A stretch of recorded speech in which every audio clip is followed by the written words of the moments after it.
사도 신경으로 신앙 고백하겠습니다. 나는 전능하신 아버지 하나님 천지의 창조주를 믿습니다. 나는 그의 유일하신 아들 우리 주 예수 그리스도를 믿습니다. 그는 성령으로 잉태되어 동정녀 마리아에게서 나시고 본디오 빌라도에게 고난을 받아 십자가에 못 박혀 죽으시고 장사된 지 사흘 만에 죽은 자 가운데서 다시 살아나셨으며 하늘에 오르시어 전능하신 아버지 하나님 우편에 앉아 계시다가 거기로부터 살아있는 자와 죽은 자를 심판하러 오십니다. 나는 성령을 믿으며 거룩한 공교회와 성도의 교제와 죄를 용서받는 것과 몸의 부활과 영생을 믿습니다. 아멘. 찬송가 314장 찬양하겠습니다.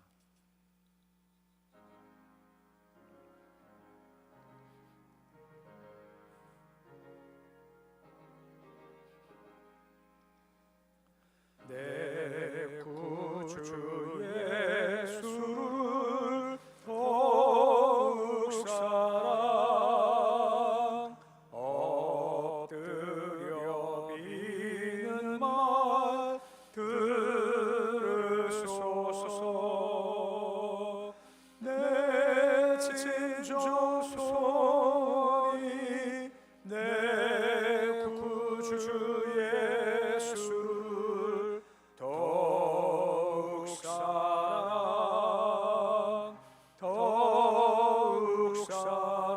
사랑 이전엔 세상 나 기뻤어도 지금 내 기쁨은 오직 예수. 다만 내 비비는 말 내 구주 예수를 더욱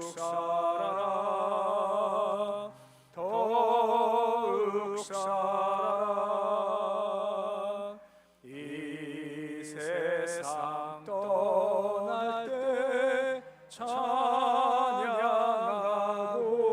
찬양하고 숨질 때 하는 말 이것일세. 다만 내비는 말 내 구주 예수를 더욱 사랑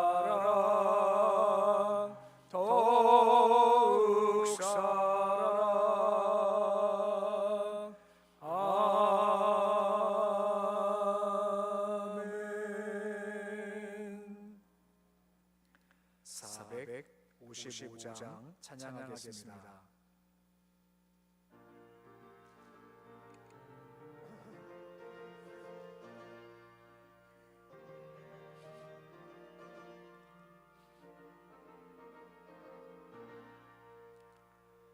주님의 마음을 본받는 자 그 맘에 평강이 찾아오는 험악한 세상을 이길 힘이 하늘로부터 임함이로다.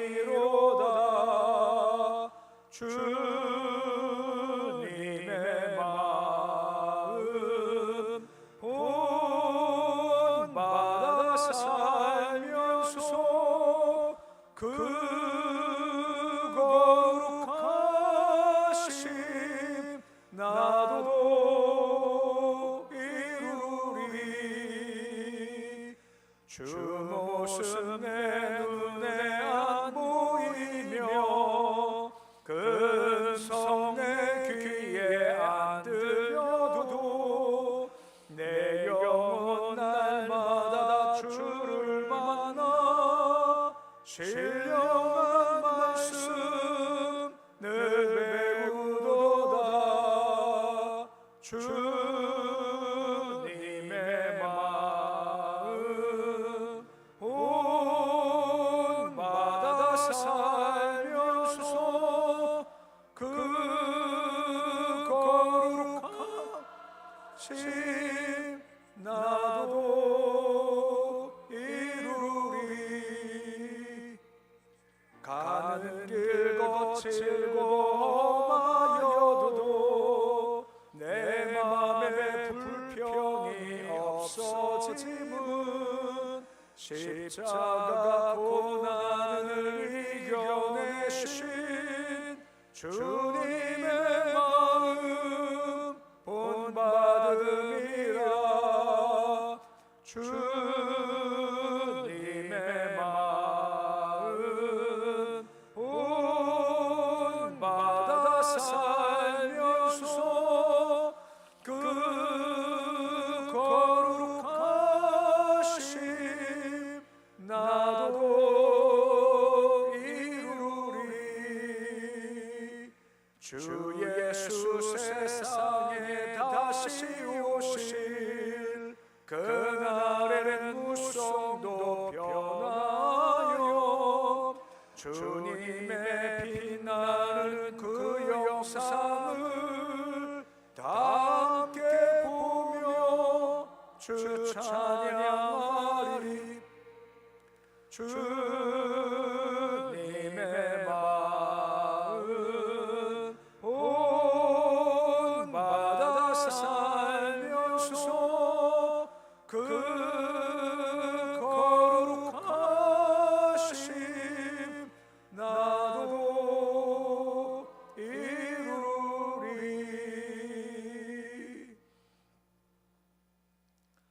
오늘 말씀은 에스겔서 4장 1절에서 8절까지 말씀입니다.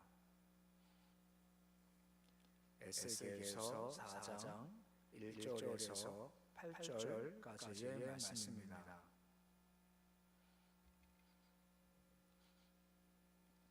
에스겔서 4장 1절에서 8절까지의 말씀 우리 함께 봉독하겠습니다. 너 인자야 판을 가다가 그것을 내 앞에 놓고 한 성읍 곧 예루살렘을 그 위에 그리고 그 성읍을 에워싸되 그것을 향하여 사다리를 세우고 그것을 향하여 흙으로 언덕을 쌓고 그것을 향하여 진을 치고 그것을 향하여 공성틀을 둘러 세우고 또 철판을 가다가 너와 성읍 사이에 두어 철벽을 삼고 성을 포위하는 것처럼 에워싸라. 이것이 이스라엘 족속에게 징조가 되리라. 너는 또 왼쪽으로 누워 이스라엘 족속의 죄악을 짊어지되 내가 눕는 날수록 그 죄악을 담당할지니라. 내가 그들의 범죄한 횟수로 내게 날수를 정하였나니 곧 390일이라. 넌 이렇게 이스라엘 족속의 죄악을 담당하고 그 수가 창어든 오른쪽으로 누워 유다 족속의 죄악을 담당하라. 내가 내게 40일로 정하였나니 하루가 1년이니라. 너는 또 내 얼굴을 에워싸인 예루살렘 쪽으로 향하여 팔을 걷어 올리고 예언하라. 내가 줄로 너를 두리니 내가 에워싸는 날이 끝나기까지 몸을 이리저리 돌리지 못하리라. 아멘.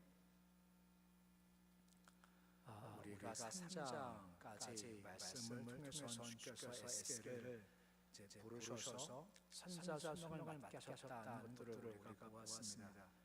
이제 4장부터는 본격적으로 유다 백성을 향한 선자로서의 사명을 감당하는 모습이 좀 기록되어 있습니다. 그 가운데 오늘 읽을 4장 말씀은 에스겔의 처음 예언에 대해서 설명을 해주고 있는데 단순히 말로 하는 것이 아니라 행동으로서 앞으로 있을 일을 예언하는 모습을 좀 보게 됩니다. 1절 말씀 보시면 다음과 같이 말씀이 시작이 되고 있습니다. 우리 1절 말씀인데 말씀같이 읽어 보시겠습니다. 너 인자야 판을 가다가 그것을 내 앞에 놓고 한 성읍 곧 예루살렘을 그 위에 그리고 라고 나오죠. 너 인자야 하는 말씀으로 시작되고 있습니다. 에스겔에서 보면 특히 인자라는 말이 참 많이 나와요. 인자 뜻이 무엇입니까? 사람의 아들이라는 뜻입니다. 네가 어떤 상황인지를 설명하는 거죠. 사람이라 약하다라는 거죠. 죄를 지을 수밖에 없죠. 부족하죠. 또한 너는 질길 같은 존재고 쉽게 깨지는 존재일 수밖에 없다라는 겁니다. 항상 반복이 너를 바라보고 너지하면서 일 감당할 때 못한다. 대신 뭐라 말씀하십니까? 부르신 이를 바라라라는 거죠. 계속 반복되는 중 한 가지가 하늘을 바라봐라 계속 반복하시지 않습니까? 하나님의 영이 계신 곳, 너를 부르신 전능하신 주를 바라봐야 한다라는 겁니다. 특별히 설명하지 않더라도 인자라는 말을 통해서 우리가 그것을 알 수가 있다라고 하는 것입니다. 그리고 토판이라고 나오죠. 이 토판이라는 것은 진흙을 가지고 햇빛에 말려서 만든 벽돌 혹은 기와를 상징하고 있는 겁니다.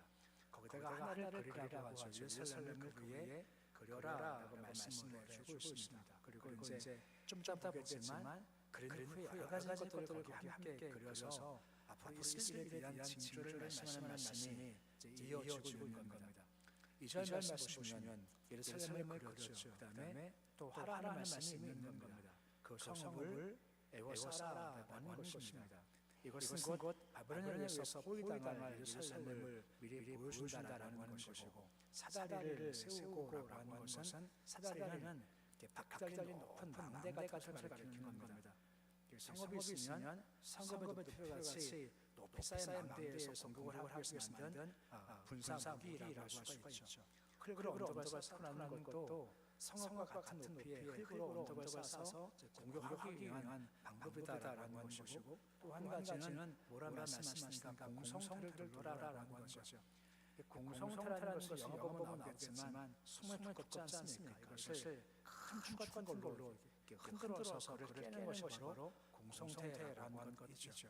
예루살렘을 그리고 거기다가 둘러싸고 사다리, 토돈 그리고 공성터를 다 세우라라고 말씀하고 있는 겁니다. 그만큼 그것이 공격을 당할 거다 것을 미리 말씀하고 있죠. 또 3절 말씀 보시면 다음과 같이 말씀이 이어지고 있습니다.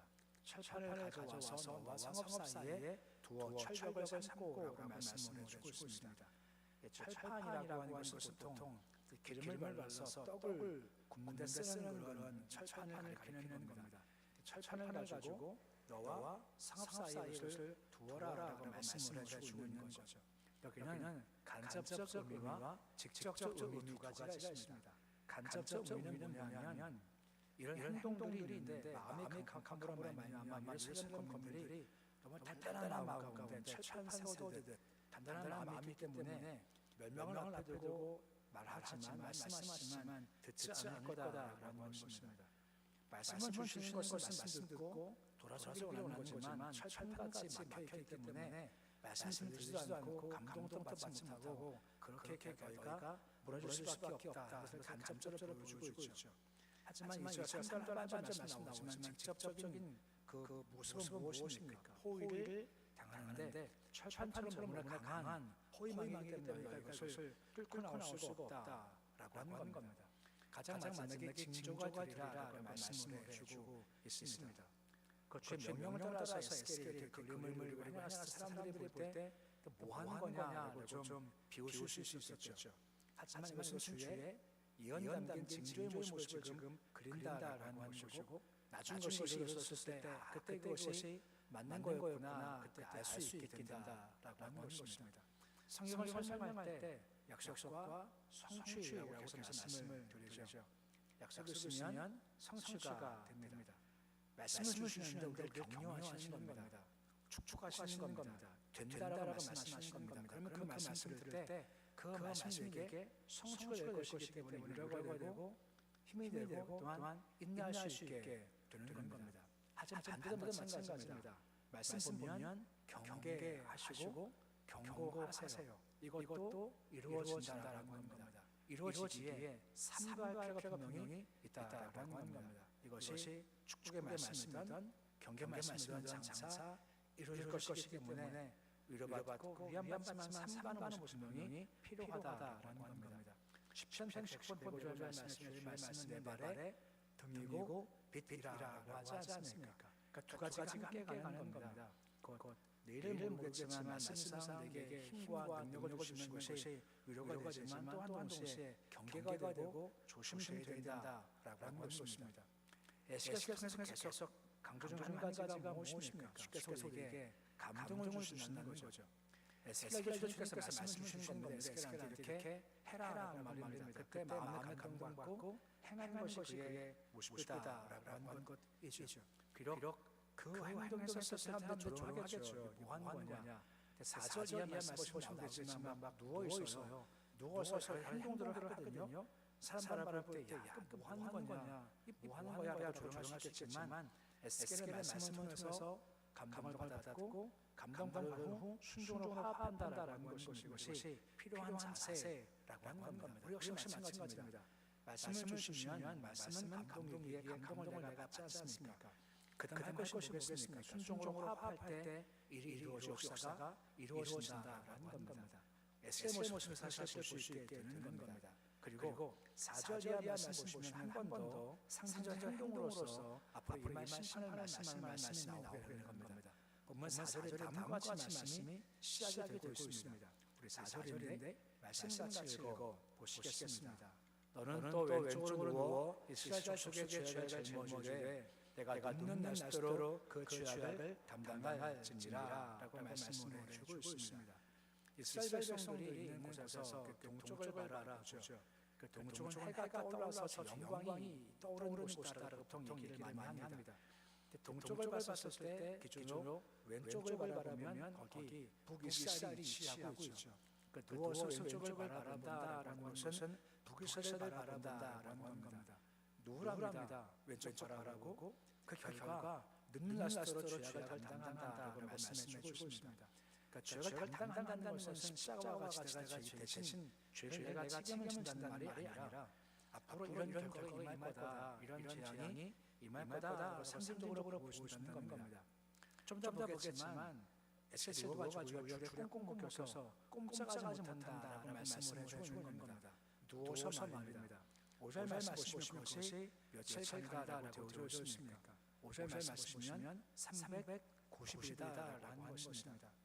설명 나오지만 하루가 1년이기 때문에 총 390년의 뜻을 가지고 있습니다만 중요한 것은 390일이다, 390년이다 한 것이 중요한 것이 아니라 의미가 무엇입니까? 선지자가 이렇게 꽁꽁 묶여서 고난당하는 모습을 통해서 앞으로 이스라엘 민족과 임할 그런 여러 가지 힘든 것들을 미리 말씀하신다라는 거죠.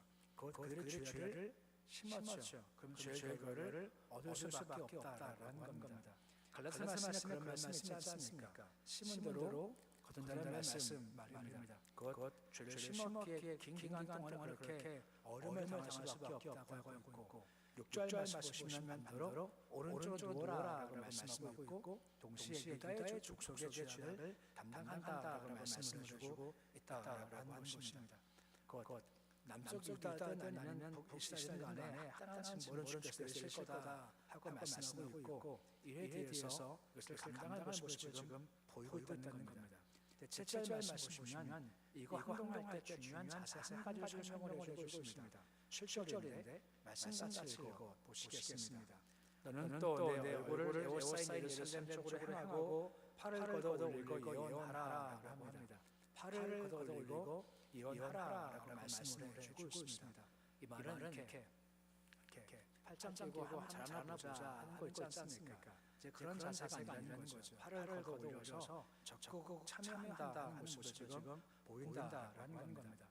이 행동을 취할 때 말씀을 할 때 한번 보자 하는 관점도 아니고 그래 한 당해봐 하는 관점이 아니라 적극적인 자세를 가진다라는 것이죠. 이건 다른 말하면 주의 마음이 어떤 마음인지를 알라라는 것입니다. 주의 마음은 악인이 망하게 하는 것이 마음입니까? 악인이 돌이키는 것을 원하시는 마음이겠습니까? 당연하게도 악인이 죽는 것이 아니라 돌아오기 원하시는 그런 마음이다라는 것이죠. 이 마음을 알고 하라라는 겁니다. 네가 지금 예언을 선포하고 있고 행동을 통해서 계속해서 행동을 취할 텐데 이건 내가 단지 망하게 한 것이 아니라 돌아오기 원하는 내가 마음을 가지고 하고 있으니까 네가 비록 저주 얘기하지만 팔짱 끼고 나서 그래 한번 어디 다녀봐 하는 마음가짐 하지 말고 주의 마음으로 하라 라고 하는 것입니다. 그러니까 주의 마음을 아는 게 참 중요한 거죠. 우리 요나가 있지 않습니까? 요나를 어디 보내시죠? 니느웨에 보내십니다. 니느웨에 보내서 말씀을 전하라 하는 주의 마음이 어떤 마음입니까? 그 성에 11만 명이 하는 사람들이 있어서 돌아오기를 원하는 마음이 주의 마음이지 않습니까? 요나의 마음은 어떤 마음이었죠? 처음부터 말씀을 전하기 싫었고 전해도 어떤 마음입니까? 얘기했지만 팔짱 끼고 한번 들어봐, 한번 다녀봐 하는 마음 가운데 하는 건데 원치 않으신다라고 하는 겁니다. 주의 마음을 품고 하라라고 하는 것이죠. 주의 마음이 어떤 마음입니까? 사랑과 자비의 마음이다라는 거죠. 우리가 무엇을 하든 간에 필요한 마음이 뭔지 아십니까? 주의 마음을 본받아가는 것이 참 중요하다라는 겁니다. 사랑으로 행한다라는 겁니다. 예배 드리죠. 주를 사랑하는 마음 가운데 행하는 겁니다. 헌신하지 않습니까? 주를 사랑하는 마음 가운데 행하는 겁니다. 그래서 여러 가지 일을 하지 않습니까? 그때 마찬가지입니다. 사랑하는 마음으로 행한다라고 하는 것이 참 중요한 마음 자세라고 하는 거죠. 이런 마음으로 내가 이혼의 삶을 감당해야 돼. 사랑의 마음을 품어야 돼. 그러니까 내 마음이 알고 행하기를 원한다라고 말씀해주고 있으시다라고 하는 것입니다. 그리고 8절 보시면 마지막 절 말씀이 나오죠. 8절인데 말씀같이 읽어 보시겠습니다. 내가 줄로 너를 돌리리니 내가 에오스라는 날이 끝나기까지 몸을 이리저리 돌리지 못하리라 라고 믿습니다. 아까 누구라 했지 않습니까? 그냥 편히 노는 거 아닙니다. 줄로 동여매요. 그래서 꼼짝하지 못하고 몸을 이리저리 돌리지 못한다라고 말씀해 주고 있는 겁니다. 물론 이 말의 상징 의미가 무엇이겠습니까? 그렇지 않아서 저희가 이렇게 매일 거다, 포로가 매일 거다라고 말씀해 주고 있다라고 하는 것입니다. 이 말씀에서 볼 것이 뭐냐면 최선을 감당할 때는 말로만 할 수 없다라는 겁니다. 특히 에스겔 같은 경우는 말로만 선포하지 않습니다. 계속 행동을 하지 않습니까? 말씀을 전하면서 앞으로 내가 너희 고통당할 거야 할 때 너희 고통당할 거야 라고 하지 않고 스스로 줄에 내어서 누워있어요. 또 내일 말씀 보겠습니다만 아주 이상하게 힘들게 막 먹는 것도 힘들고 마시는 것도 힘들어 너무나 고생 많이 하면서 말씀을 전하고 헌신한다라고 하는 것입니다. 우리 역시 마찬가지라고 하는 거죠. 우리가 죄를 한다 말로 할 수 없는 겁니다. 말로만 할 수 없습니다. 분명히 우리 몸이 가고 몸이 힘든 것이 필요해야 일이 이루어진다라고 한다라는 겁니다. 그래서 말과 함께 몸이 함께 가는 것이 헌신이라고 하는 거죠. 헌신이 무엇이 함께 가는 건가요? 몸이 간다라는 겁니다. 몸이 갈때 헌신이 된다부터 볼 수 있게 되어지는 겁니다. 오늘 두 가지 모습을 좀 보게 되죠. 어제 보았지 않습니까? 너 집안에 머물러라. 네 입이 혀가 천천히 부릴 거야. 아무 말도 못해. 했지만 때가 되는 주께서 불러 주셨죠. 활동 시작한 겁니다. 상징적 행동을 해나가지 않습니까? 누워서 결박을 당해요. 무슨 말입니까? 사역은 말로만 하지 않습니다. 몸이 가고 행동이 가고 삶이 가야 한다라는 것입니다. 그때 일이 되어지는 거죠. 헌신 얘기했지만 마음이 헌신이 아니라 몸이 가야 헌신이다라고 하는 것입니다. 몸이 항상 움직임이 필요한 것이죠. 이때 헌신이 되어지기 때문에 그런 자세가 필요한 겁니다. 또 한 가지는 우리가 뭔가 행할 때 말입니다. 주의 마음을 가지고 것이 가장 중요하다라는 겁니다. 주의 마음이 어떤 마음입니까? 사랑하는 마음이죠. 요나가 처음 합당장 탄 이유가 무엇입니까? 주의 마음을 잘 몰라요. 행동이 이상하지 않습니까? 우리 탕자 비유하죠. 탕자 아버지의 마음을 탕자의 형이 몰라요. 그러니까 이상한 행동을 하지 않습니까? 뭔가 열심히 뛰었지만 열심히 수고했지만 아버지의 마음을 모르는 겁니다. 결과가 좋지가 않다라는 겁니다. 우리 역시 마찬가지입니다. 많은 활동하시죠. 주의 마음 알고 하십시오. 주의 마음 못 받는 자 찬송 제목과 같이 주의 마음은 사랑의 마음인 겁니다.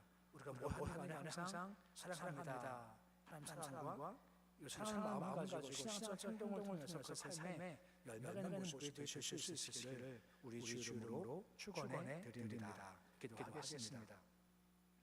아버지 하나님, 에스겔 선지자 활동할 때 말로만 하지 않습니다. 함께 몸이 가고 고생이 함께 갑니다.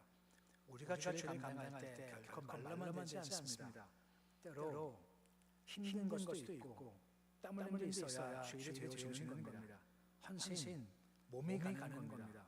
도우셔서 우리가 말로만 세상을 감당하지 않게 주시옵시고 몸이 가고 힘이 가고 열정이 가고 땀이 함께 갈 수 있는 신앙생활 되도록 도와주시옵소서. 특히 우리 뭔가 움직이고 행동할 때 죄의 마음 알고 움직이기 원합니다.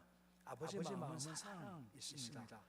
예배를 드리던 봉사, 헌신하던 주를 사랑하는 마음으로 행하는 모습이 되어지기를 소망합니다.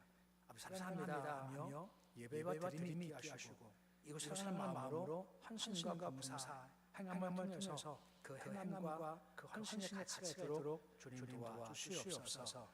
새벽에 불러주시면 참 감사를 드립니다. 새벽에 우리가 늘 주를 배웁게 소망하며 주를 배울 때마다 합당한 은혜로 우리 심령을 채워주시기 원합니다.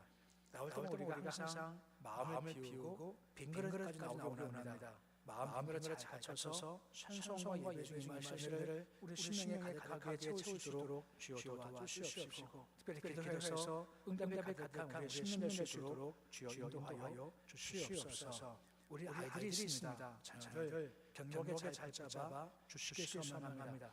그 심령의 주만 행하기 소망합니다. 세상 권세나 즐거움이나 미혹된 곳에 끌려가지 않게 도와주시옵시고 주 바라보고 예배드리고 기도하고 말씀 따라가 그 삶이 세상 가지 않고 계속하는 자가 될 수 있도록 주여 도와주시옵소서.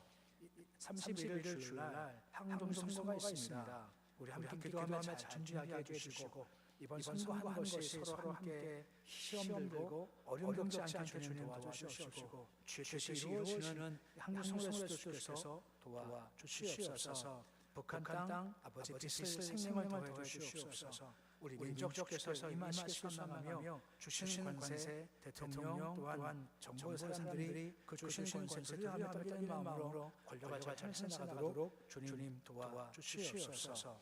오늘도 하루가 시작되었습니다. 하루 주님께 맡겨드립니다. 힘을 다하는 하루가 되도록 주님 도와주시되 주님 사랑하는 마음으로 기쁘고 감사하게 해 주시고 세상 빠지지 않게 하시고 세상 미혹에 흘러가지 않게 하시고 나는 주만 사랑합니다 하고 주를 찬송할 수 있는 복된 날 될 수 있도록 인도하여 주시옵소서. 주님의 이름으로 기도드립니다. 아멘. 하늘에 계신 우리 아버지의 이름을 거룩하게 하시며 아버지의 나라가 오게 하시며 아버지의 뜻이 하늘에서와 같이 땅에서도 이루어지게 하소서.